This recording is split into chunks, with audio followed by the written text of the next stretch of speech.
All right, today on Fun with Your Data, we are going to do DoorDash. I am absolutely starving, and DoorDash should actually be here while I'm recording this.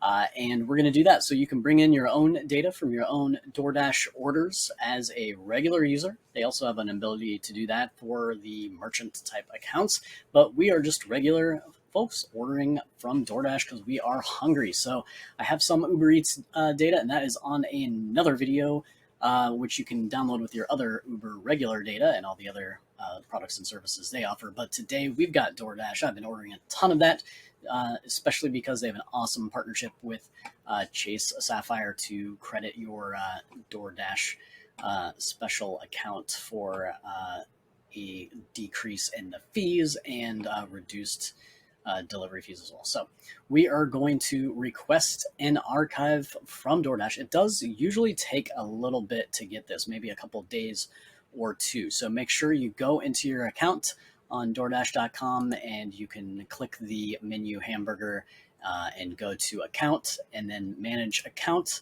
And over here, you can request that archive. And then at some point, you'll get an email that looks something like this that says your data archive is ready to download. It contains information, blah, blah, blah, blah. So definitely don't just give anyone this file. It has a lot of stuff about your address and things like that. But you will end up with a little archive file, and it has a couple things like your customer record. And what we're looking for is the order details. So it will end up looking something like this. And you will see this data. So I actually changed the address here to the campus library of Miami University, so you can see what it looks like instead of mine. So this is opening up in Excel. We're going to open it up in Tableau and check it out and make some graphs. But what we want to do is split this out. This is all in one field. And one of the most important things to learn in Excel is how to split a field into multiple. So what you can do, and you may have it on your menu up here, you may have it in the data section, to use text to columns. So this button up here on the top, you can split a single column of text into multiple columns. So I'm going to highlight that whole column. So I clicked the I up there because I column is there. It's all highlighted.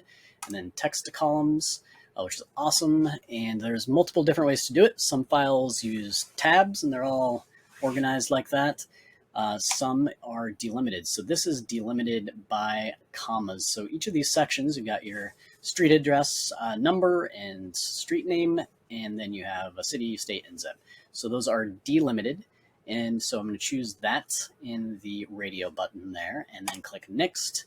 And instead of tab, I'm going to click comma. So that's a common one, and you can see what it moves out to there, and you can click next, and or you can just click finish because it's got it there.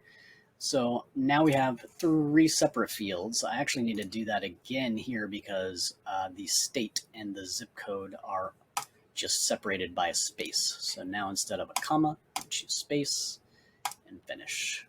It looks like this column is accidentally empty, so we'll delete that.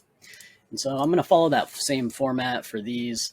And so I'm going to just do delivery, city, delivery, state, and delivery, zip. So it's just nice to have a good common naming convention. So I'm going to stick with that and save that here. Obviously, this data is just using the fake data that I just inputted with the library's address, and you don't want the same address for all of your orders there to analyze, but it's a great start to show you how to get this prepared before we're using it in Tableau. So I'm going to save that Excel file, and if it's in some format like a CSV or something, you might want to do file save as and just use a regular .xls or .xlsx Excel workbook, and you should be good to go. We've got all our data, the item categories, and more, and we'll cover that once we get into Tableau. So up here, we're going to click to Microsoft Excel, click DoorDash, and here we go. So I went ahead and deleted my address one, so we're just going to use city, state, and zip. Tableau automatically imported it, and it gave it a good guess on, we have the text, so the item categories and names, all that came in as text, which is great, and numbers for the price of each item, the quantity, the subtotal, of those, which are multiplied together. And then we've got a date time function. So sometimes that can kind of come through funky. Dates have a million different formats, and they could be European format, North American format. They could have the time or not have the time. Could just be month and day and all of that. So Tableau is doing its best guess. And in this case, it worked, but it might not always. So where it has that little calendar icon, if it isn't a date, you're going to have to choose date or date and time to switch it over from if it was accidentally coming in as text or a number. That's definitely something to look out for, because you do want to be able to display things over time and use different graph types for dates, or it might just look a little bit less visually appealing, and it might not let you show data in the way you would like. And the same goes for geographical elements. So Tableau did automatically figure out our zip code was a geographic a zip and postcode. So there on that, it is a number, but this geographic role was defined as a zip code or a postal code if you're in some other countries, especially like Canada nearby, we call it a postal code. And it figured out the same for state as well. So you can do that and see the geographic role, state or province, of course. And then delivery area, we had the city, so Seattle, South Salt Lake City, Palm Springs, and such like there, but it did not figure it out, so we're going to put that as a city. So, all right, we're good to go. That is the data source tab here. And now we can pop over to sheet 1 and start creating a graph based on that data to see if we can find out any trends in my DoorDash order history or whatever you're ordering where you live. So that's a lot of fun. So we're going to pull in category into rows, since there's a lot of different categories here. So you can see all of the categories that I've ordered from. And what I want to do is see how much money I'm spending on that. So let's bring in subtotal and drop it here. And I'm going to sort from descending there. And I'm also going to adjust these columns so I can see a little bit better what's happening. Also, let's right click on the sum. So notice it automatically sums. So the power of Tableau is it like does a lot of the stuff automatically, but in other analyses, we may be looking at like what is the average price of something. And so we would change it from sum to AVG or average or some other thing for what we're doing there. But today we're going to look at sum. I can change the format of this in two places for making it look more like a currency. You can do it here with this, or in the default area, or that was for the totals. So if there's a total line below it, I was clicking the wrong one, but there you go. So now you have currency with a dollar sign. You can also change it over here. So if you change it over here, then anything else you create is going to follow that format, or you can change it here within the individual sheets portions, and then that'll just change it just for that graph. So something to keep in mind if you're going to be making a ton of graphs, go over here, and then you can do different properties here, default properties, number formats, currencies, percentages, all sorts of things like that. And it's definitely good to check the decimal places, because like, do you want 3 decimals for currency? Probably not. You want 2 or 0 a lot of times, especially if you're looking at big numbers. Doesn't matter if it's $1 trillion and 3 cents. So I would remove those extra decimal places and include commas when you need to, or others for thousands separators and things like that. So this is our first table, but let's make a graph. So you can click in the Show Me tab, the graphs that are available for the number of dimensions and measures that you're using. So the dimensions you're using are over here at the top. So things like categories and dates, things that you are showing numbers for. And then you have these measures below the line here, like quantity, subtotal, things like that. And you can create your own calculations for that. So the more you add, the more some of these new graph types become available. So right now we have graphs for bar charts and stacked bars, and some different circle ones where you could use a couple different variables and show that in a different way, or even pie charts. So I'm going to sort that so you can see the category I spend the most on for our subtotal of currency is plates. So that's great. We're going to think about this a different way too. So that's the total amount of money I'm spending, but really how many units of those things am I ordering? Is it just a plate that cost $50 or was it 10 plates that were $5? So I can do that in an interesting way in Tableau. That's what's really fun is I can drag that onto color really quickly, just drag and drop. And now I know the appetizers I order a lot of quantity of, but they're less expensive. So even the total doesn't add up to as much as I was spending on, say, dinner entrees. I've only ordered one, but it was $42. I'm not sure what that was, but that was expensive. That was like lobster or something. Wow. So anyway, we can change a few different things. We can go to color, change the range here to something different, a little more fun. But does it communicate what we want to? So this one might take me like 4 or 5 seconds to figure out the range on that, even with the legend up there on the upper right. So that's something to think about is how fast can someone look at your graph and immediately understand what it's going through, or at least with not too much effort. I'm going to stick with this. Still might be a challenge for some people on what they're used to seeing and what's good for your audience that you want to focus on. So let's call this sheet. You can double click in the tab there and call that spend per category. So that's our title that pops up into the title box there as well.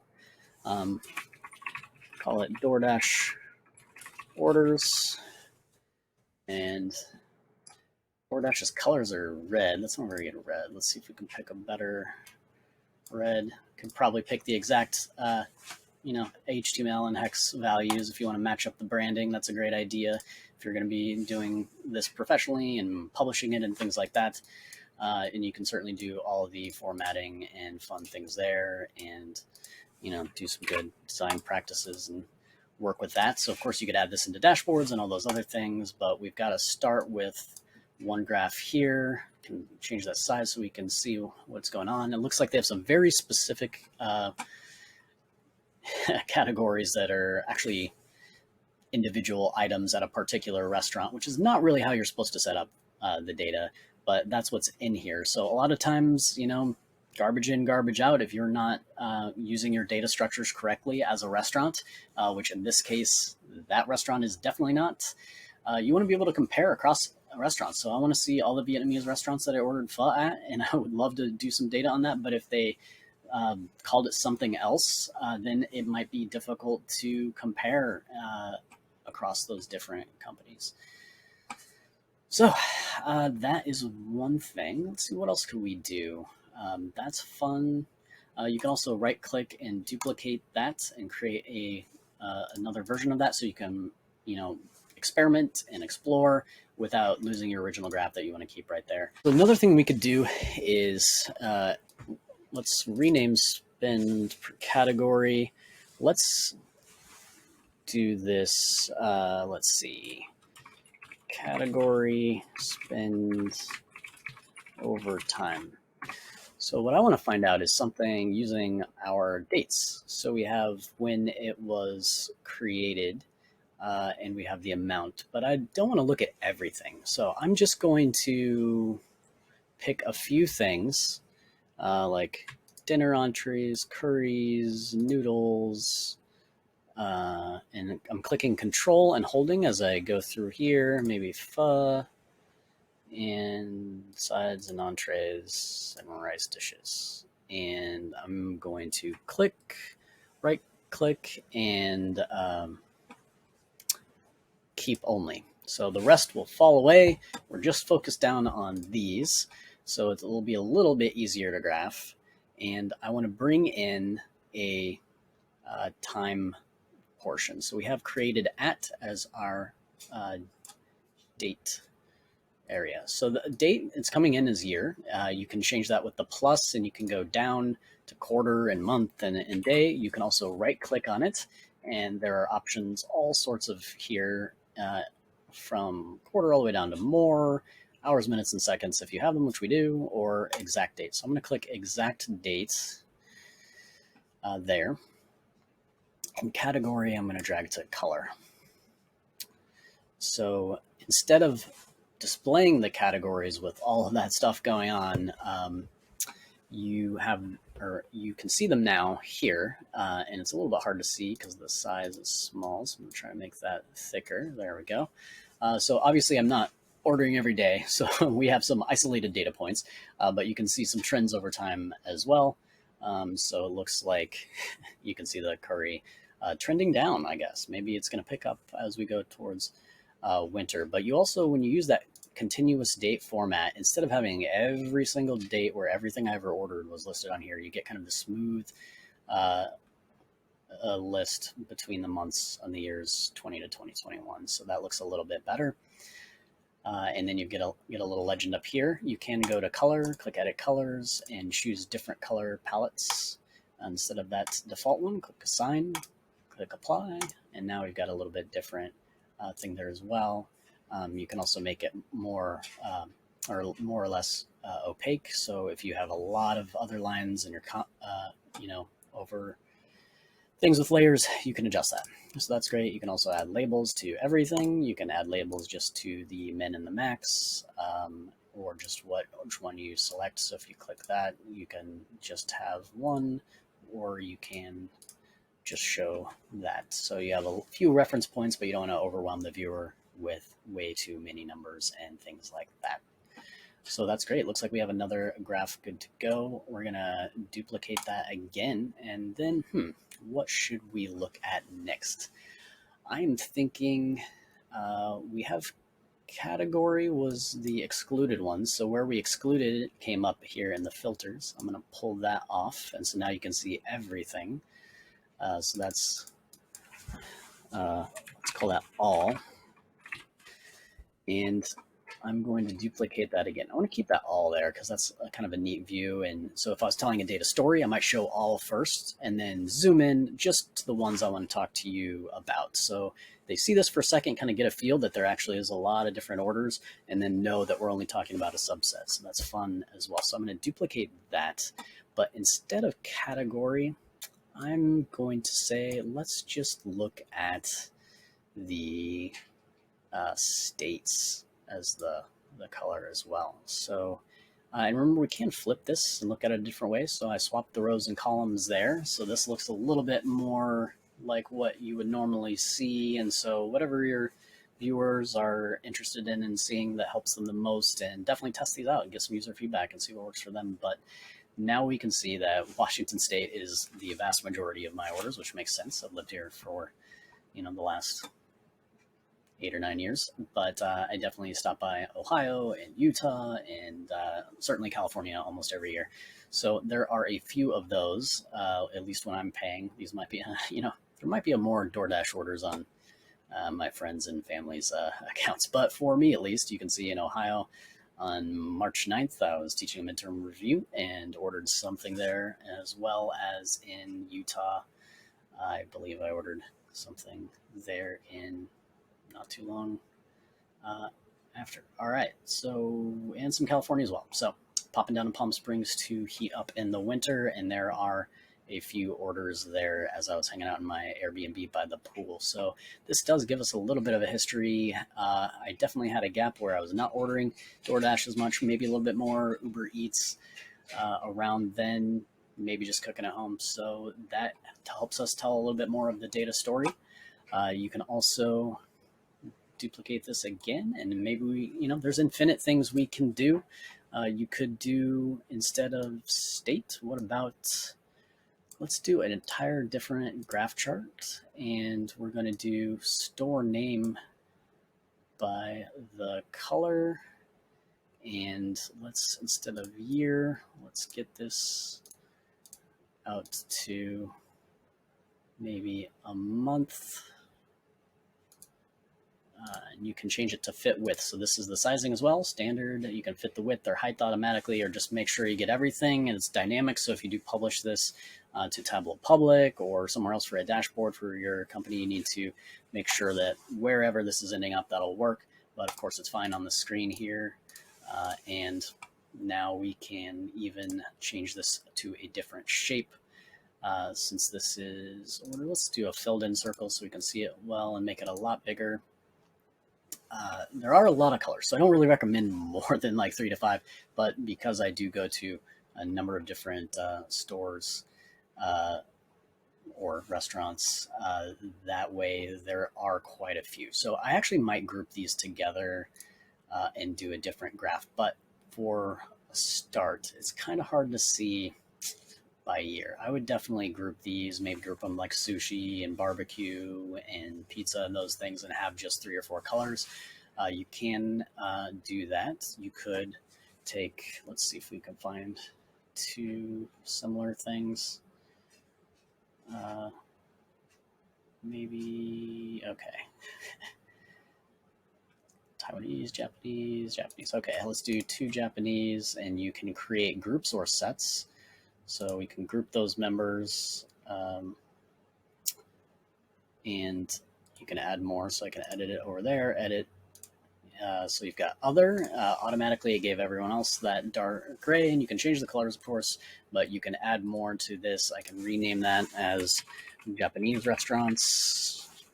Talk there. Okay, my typing's better. And then you can drag those others up there. So I can add that to Japanese.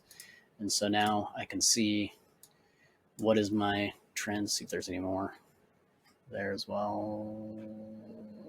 Okay, no. Oh, okay, so now you can see more of a easier to consume data story of, you know, Japanese orders versus all the other restaurants that I'm ordering from, which is fantastic. I'm trying to think of another way we could show this. That's pretty fun, but what else can we do? I'm trying to think of what would be fun.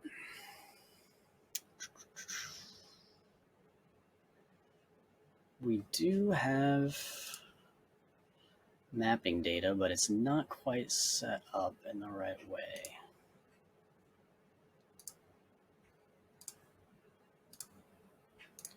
So what we can do to get to this, which is what we want to do, you can start over here with this graph we were doing. You can duplicate that again.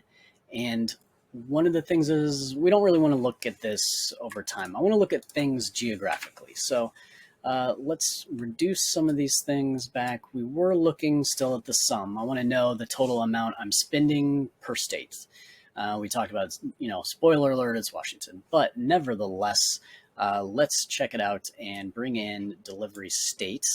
So now we have the states just labeled, but that's not as fun. That's not as visual. It doesn't link to my visual understanding of the country that we're working with right here. We can change shape to map instead of bar. So now it's there. So that's kind of cool. I mean, I can make it a little bit different by changing the subtotal on color and making the intensity the strongest. But it's got the subtotal is the rows. So because Washington's a lot, it's up here, but they're all the same size. So what if the size was the subtotal? So I could drop that on there and then maybe increase the size up here. So now you can see Washington looks huge because that's where all the money is being spent, and Utah looks small. But it's California is actually a really big state, so that is actually not a great way to display it. But what we can do here is click this graph type of the actual map, and now the whole map of the country is there, including the states where I don't have any data for orders yet,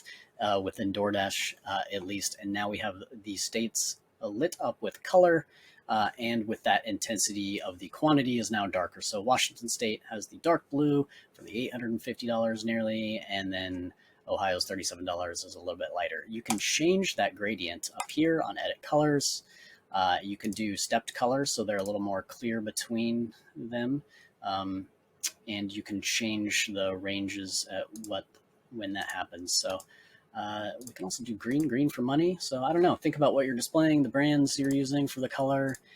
Make this one maybe a little darker. Of course, you can add labels. So adding the label, changing the font, maybe bold. So if you want to try it out that way, try it with white, try it with black.